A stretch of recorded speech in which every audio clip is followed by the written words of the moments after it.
Good morning, everyone, and welcome to our Sunday morning worship with the Unitarian Universalist Congregation of York. My name is Matthew Shinneman. I am the Director of Lifespan Faith Development here, and I am very pleased to join you this morning as we present our annual holiday pageant. COVID has thrown our pageant into a bit of a loop the last 2 years, but as always, we persevered and we are excited to share it with you this morning. Our congregational mission here is one of spiritual transformation, of working for a more just and equitable world, and of education and engagement for people of all ages. We welcome you, whether this is your first Sunday with us or you've been with us for weeks or months or even years. If you're new and you'd like to introduce yourself in the chat, I encourage you to do so. And if you'd like to learn a little bit more about us, you can email welcome_team@uucy.org. They'll get you started learning more about this wonderful community we have here. Everyone joining us today as well is encouraged to share any matters of the hearts, any joys or sorrows that they would like to be lifted up later in our service. You can do so in our chat. And now I invite you to settle in, get comfortable, and enjoy the rest of the worship service.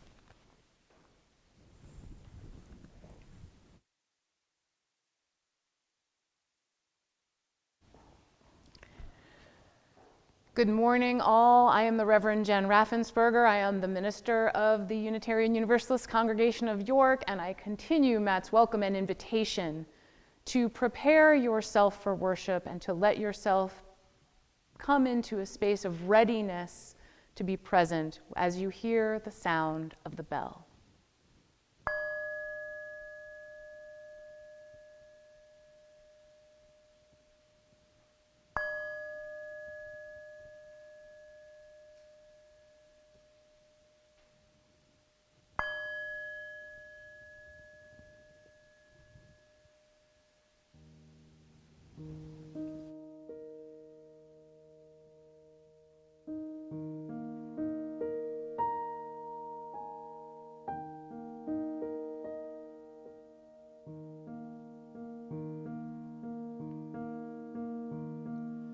Chalice flame burning bright, symbol of my own light, light around me, light aglow, light that shines as I learn and grow.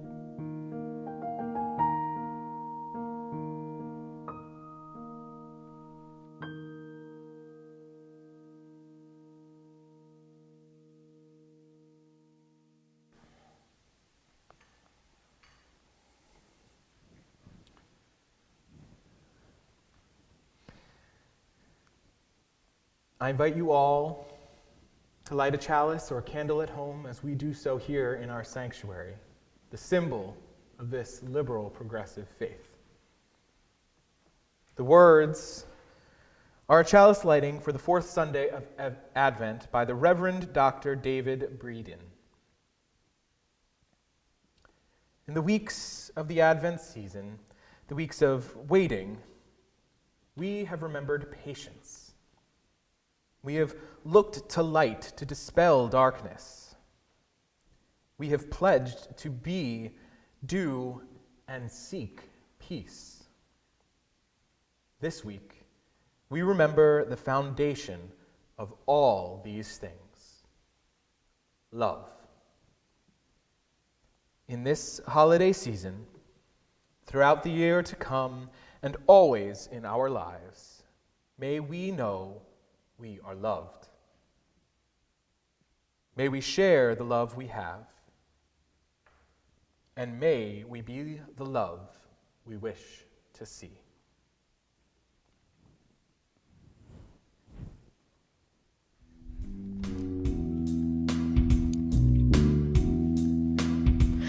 For each child that's born, a morning star rises and sings to the universe who we are.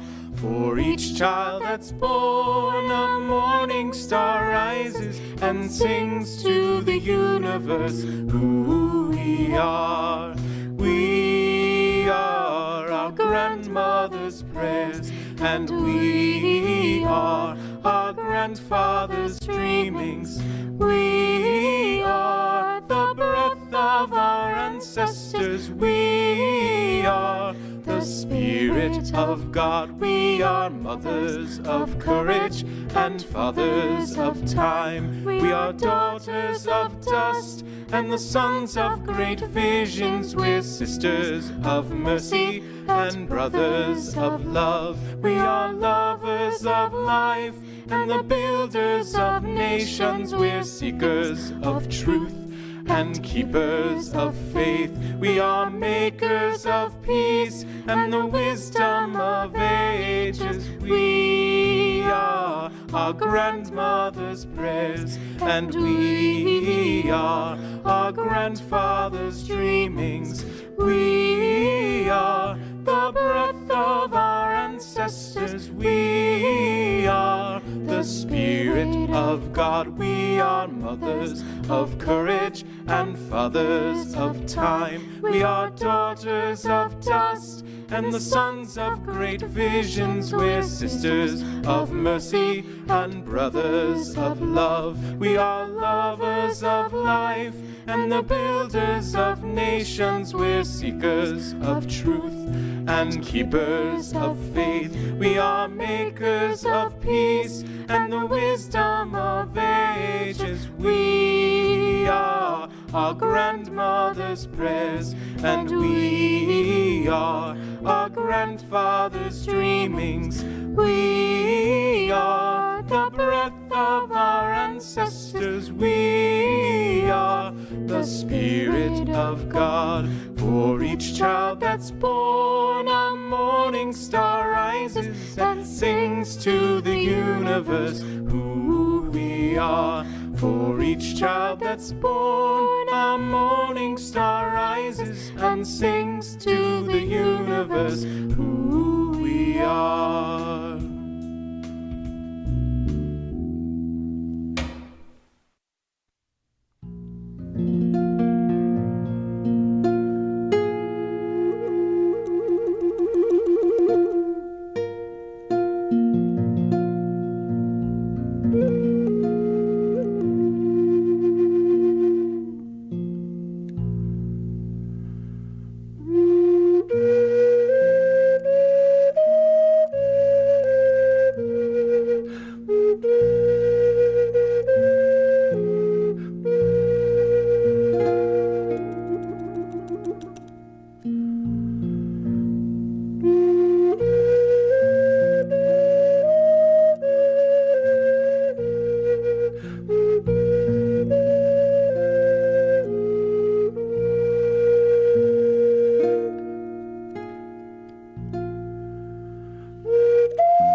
There was a grove of trees where the forest grew thick. The trees had stood there for as long as anyone could remember, their roots intertwined so that nothing could affect one without affecting them all. They were known to the inhabitants of the forest, the four-leggeds and those who fly, as the Old Ones. In the middle of the Old Ones stood the oldest of them all, taller and broader than the others. If one stood beneath it, one could not see where its crown touched Father Sky, and the smaller trees grew around its roots in the safety of its vastness. It was called the Ancient One, for it had known the Creator longest of all. It was to this grove that the creatures of the forest and the plains, the four-leggeds and those who fly, gathered for council. Each had sent one speaker, the oldest and wisest of its kind. Snow fell thick on the familiar paths, and each arrived in silence, waiting with the patience of those who have seen much. When the circle was complete, they stood listening to their hearts. The first to speak was the whooping crane. They have lost their way. There is no pattern to their journey. Then the deer mouse added softly, They have lost their purpose. They do not gather seeds. They do not know who they are. The bull buffalo dropped his head low and said, They take more than they need and give nothing back. They do not give away. The eagle added her view. They cannot see long distance. They keep more than they can eat while others are hungry. They no longer know that they are connected. Then Fox, his sleek coat blending in with the surroundings, spoke. They do not know they are beautiful. They decorate themselves with stones and hide their spirits. The old beaver pondered sadly. They think power is what they can hold on to. They say, "This is mine," and build lodges too large so they themselves will appear big. Next, Bear's deep voice answered.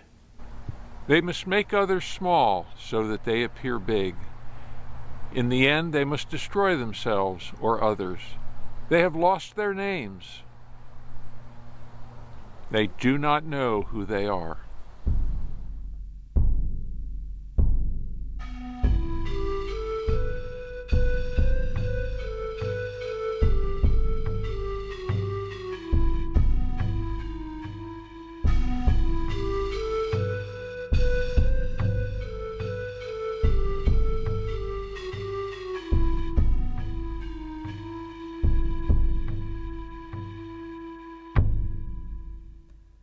Grandfather Turtle, who was the last to arrive, made his way slowly to the center of the council. He lifted his head so that he could see all who gathered beneath the Old Ones.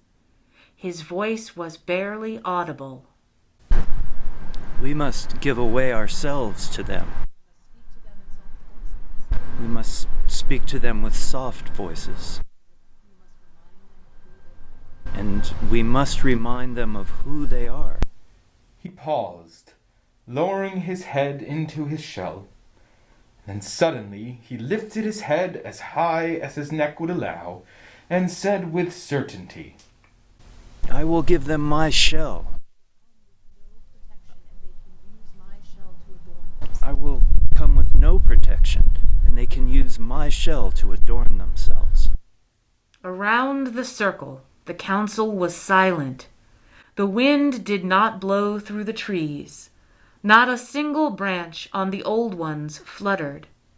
The forest was still as Grandfather Turtle began his walk back to the empty spot in the circle. After a time, the whooping crane began slowly. I will teach them the patterns of life. I will remind them of the seasons. Deer Mouse was quick to chime in. I will teach them to gather seeds so that no one need be hungry. I will give them what I have stored. Eagle searched the night sky and without lowering her head said, I will give away my feathers, for if I cannot fly, they will not feel as small. The bull buffalo stood with his legs squarely on the earth as he spoke. I will give my flesh to them to sustain them, and my skin to keep them warm. I will give myself away. Each council member had spoken of the gift, that most costly portion of themselves that each would give away. When the circle was complete, a new voice was heard. Into the shadow of the Ancient One came the presence of the Creator, speaking softly to the animals gathered there. "Oh, children, you will give yourselves away, but they will not know that. They will say, 'See what I have taken,' and think they will have made themselves larger. No, it is I who must give myself away. I must give away my protection and come vulnerable to their lodges. I must choose to become small so that they can choose to know me large. I must give away my name so that they can know their names." The Ancient One had stood silent. The sound of her voice had not been heard in many winters, and when she spoke, the grove stilled to listen. "Creator, how can this be? How can it be the great mystery will become small?" The shadow of the great tree became light as the grove of the old ones became full of the presence of the Creator. With patience and love, the Creator explained, "A baby will be born. He will be the son of the great mystery. He will be born not where the two-leggeds are gathered, but among the four-leggeds and those who fly. He will bring light into confusion. He will bring hope into despair. He will bring love, and his name will be great." The Ancient One began to tremble, and those who fly left its old branches.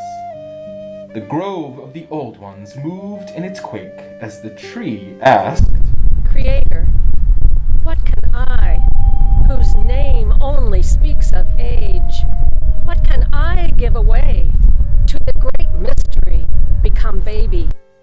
The Creator moved toward the Ancient One, and the Creator's voice was low. "You will be his support. You will be his place of rest. You will hold his body in the beginning and in the end." And the Ancient One wept, partly for joy and partly for sorrow.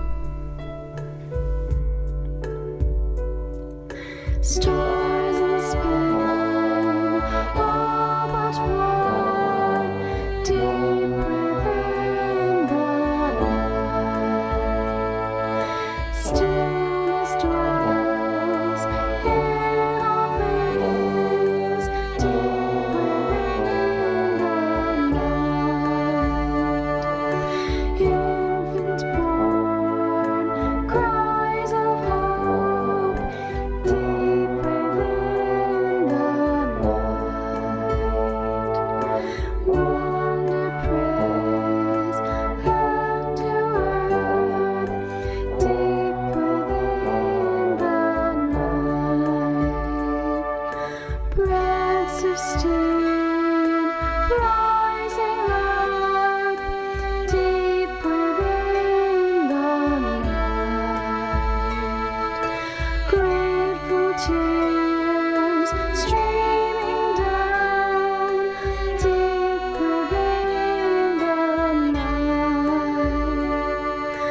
Fragile life comes once more, deep within the night.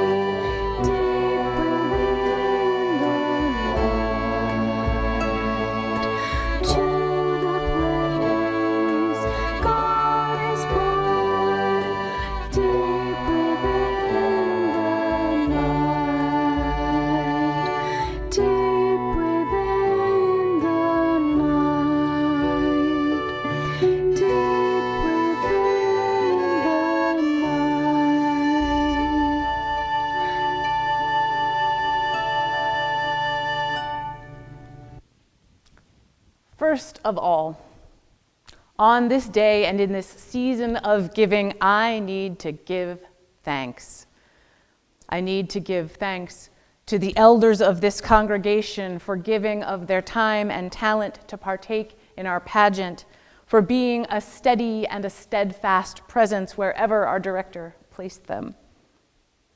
I need to give thanks to the children and youth of this congregation for giving their time and talent to partake in our pageant, for being ready for whatever we asked with their own great energy. I need to give thanks to the parents of our children and youth, for without your time, we could ask nothing of your children's time. And so you showed up even at this exhausting time of year. I need to give thanks to the very gorgeous grounds on which we stand right now and where we filmed this entire pageant. And I need to give thanks to the volunteers who upkeep those grounds. I need to give thanks to the incredible tech team who have been willing to record, to re-record, to edit, to re-edit, to plan soundtracks, and to take on new task upon new task in this, did I mention, really busy month. I need to give thanks to our truly amazing and dedicated staff, to our pageant director and director of Lifespan Faith Development, Matt Shinneman, who managed so many moving parts to bring everyone together, and to our music director, Gretchen Dekker, who had enthusiasm about including people of all ages in recording the music for this pageant, and who also had to do a bunch of schedule juggling to make sure it all worked. And to our communications coordinator and office administrator, Jason Tyne, who has been an amazing video editor on top of all other duties, and that frankly wasn't even in his job description. And I could honestly stand here and list thanks and still surely forget someone, because that's the kind of generosity that inhabits this community. And that's all a part of the spirit of giving. Sometimes we have the energy to give a little more of ourselves, and sometimes that aligns really well with someone who perhaps has already given too much, whose spiritual task now is to gracefully receive what is offered. Giving, you might say, isn't a one-way street. It can be hard to remember the gift of gracious acceptance, to remember that the aim of generous sharing is not a transcendental balance, but a generative invitation to give when one can and to receive in good faith. We had such a beautiful pageant today, a gorgeous view of the Christmas story that considers the gift of the trees that gave the wood to the manger where the baby was born, alongside the gift of the baby's life itself. That gift of new life that is both commonplace and miraculous every single time. And I keep thinking about two particular lines from our pageant most of all. The first line is from Great Eagle. They do not see long distance. They keep more than they can eat, while some are hungry. They no longer know that they are connected. And the second line I keep thinking about is this one, spoken by Sleek Fox. They do not know that they are beautiful. They decorate themselves with stones and hide their spirits. If we're all interconnected, and we are all beautiful, yes, we're that too, then why is it so hard to see and to know? If we are connected, why can't we know ourselves and our neighbors? I feel like we've probably all learned a bit, these last 20 months or so about how complicated knowing ourselves and others can be. We want to do the best we can.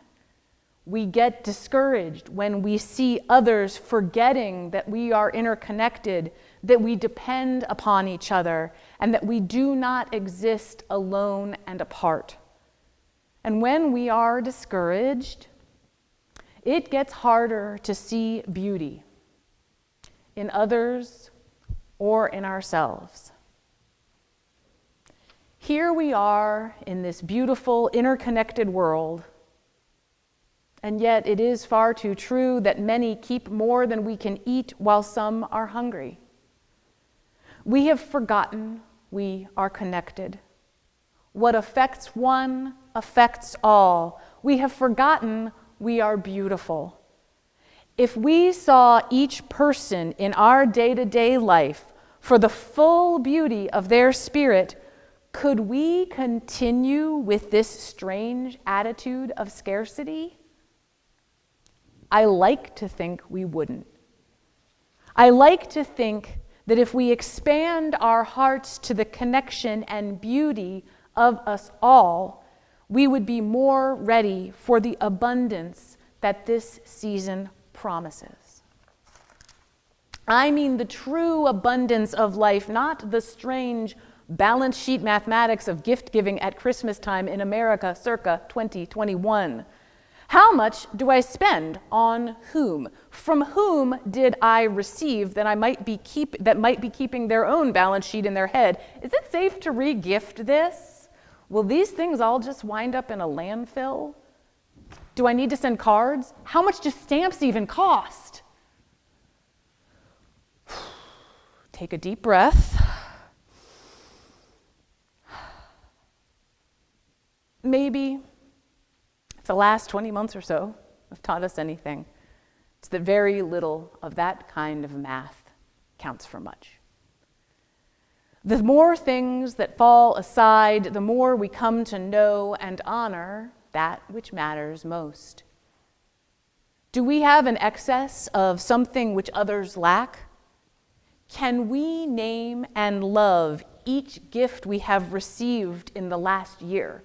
Tangible or intangible, simple or complicated? Can we see the beauty of each person who gave us a gift or whose very presence was a gift? Our living, our being, our giving, and our receiving is more than transactional. We are not keeping score. We are praying. Christian mystic Meister Eckhart said, if the only prayer you ever say in your life is thank you, it will have been enough. Thank you. Thank you. Thank you. Gratitude. Let's appreciate more beautiful music this morning. If you are so moved, join in at home on mute for hymn number 243, Jesus Our Brother.